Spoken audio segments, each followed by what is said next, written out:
है और सेब में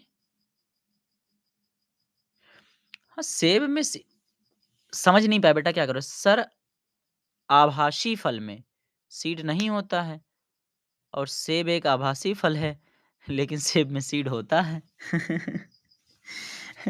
एक्सेप्शनल होती हैं बिटिया सारी चीज़ों का, ठीक है? कुछ चीज़ें एक्सेप्शनल होती हैं, अपवाद होती हैं, उसी अपवाद की श्रेणी में आता है। देखो, तो कैंसर से दूर होने का क्या तरीका है? शिक्षा, मार्गदर्शन, मित्र परियोजों का संबल, चिकित्सा सहायता, ये सारी चीज़ें। अभी बताइए पीत ज्वर का वाहक कौन है? अभी थोड़ी देर पहले हम लोगों ने इसको डिस्कस किया था। एमसीक्यू फिर इस बुक का है और ये कहीं न कहीं इम्पोर्टेंट भी है। मैं सोच रहा हूँ कि थोड़ी देर में बंद कर दें, खत्म कर दें 10 बजे के बाद, ठीक है? क्योंकि तादाद बहुत ही कम है, 6 लोग हैं, जब एग्ज़ाम का शाम होगा तब डिस्कस कर लेंगे। पीत ज्वर का वाहक कौन है? तो पीत ज्वर का वाहक है एडीज। अगला है एडीज इजिप्टाई वाहक किसका है? तो एजीव इजिप्टाई वाहक है, जो है वो डेंगू बुखार का। डेंगू हड्डी तोड़ बुखार का वाहक कौन है? तो एडीज मच्छर है। चिकनगुनिया रोग का संचरण किसके द्वारा होता है? तो एडीज मच्छर के द्वारा चिकनगुनिया का भी संक्रमण होता है। निम्नलिखित में से कौन सा रोग विषाणु द्वारा उत्पन्न नहीं होता है? तो इसमें क्या है? टीबी जीवाणु रोग है। निम्नलिखित में से कौन सा जीवाणु जनित रोग है? तो अतिसार जीवाणु जनित रोग है।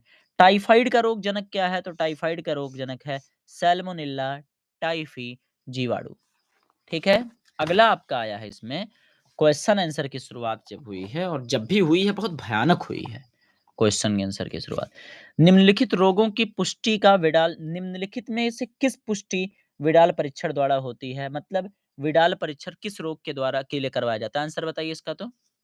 विडाल टेस्ट किस रोग के लिए करवाया जाता है? किस रोग के बारे में जानने के लिए या कह सकते हैं किस रोग में विडाल टेस्ट कराया जाता है? आंसर बताइए। ठीक है। इसका आंसर बताइए विडाल टेस्ट किसमें होता है?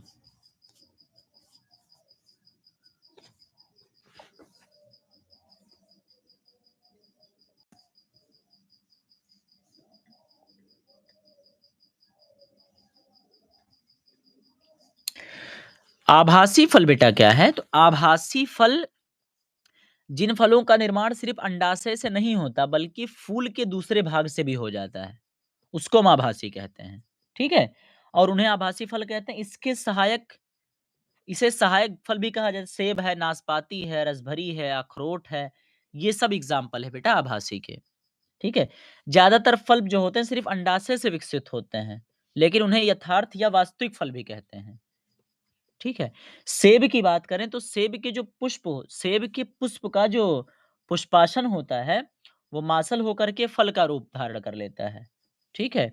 और सेब को आभासी फल इसलिए कहते हैं क्योंकि इसका निर्माण जो होता है पुष्पासन थैलेमस से होता है बेटा और इसको ट्रू फ्रूट भी कहा जाता है। ठीक है? सेब को आभासी फल इसलिए कहा जाता है क्योंकि इसका अधिकांश जो भाग होता है फूल से बनता है। ठीक है? और सेब के फल का जो मुख्य भाग होता है, जो थैलेमस से बनता है और ये वास्तविक रूप से फल की से घेरा होता है और गूदे मतलब इसी कारण से उसको कहा जाता है बेटा। ठीक है? चलिए, तो इसका आंसर आपका क्या हो गया? टाइफाइड रोग। अगला है आपका कि मैग्नेटिक तृषीय मलेरिया के रोगजनक हैं तो प्लाज्मोडियम है। निद्रा रोग किस जंतु के द्वारा होता है? तो ये होता है, ठीक है, ट्रिपै ट्रिपैनोसोमा ट्रिपैनोसोम। निम्नलिखित में से कौन-सा गैर संक्रामक रोग है? तो ये क्या था आपका? कैंसर था। अगला है कैंसर रोग के कारक किसको कहते हैं? ठीक है, तो इसमें दिया है म्यूटाजेंस, इंटरफ्रॉन, कार्जियोन्स, ट्यूमर। तो इसमें क्या दिया है आपका? Carcinogens. Carcinogens will be the correct answer. अगला है आपका श्वेत रुधिर कोशिकाओं के अति उत्पादन के प्रमाण स्वरूप होता है। तो ये क्या है? आपका लिया ल्यूकेमिया। एमआरआई का फुल फॉर्म आपका क्या दिया? Magnetic resonance imaging. अफीम से प्राप्त मॉर्फोन है ठीक है, एल्कलाइड है और मार्फिन द्वारा पादप से की जाती है मॉर्फिन। हेरोइन क्या है? तो हेरोइन एक तरह का क्या है? मॉर्फिन है। ठीक है? अच्छा, क्वेश्चन आंसर की बात करते हैं, मानो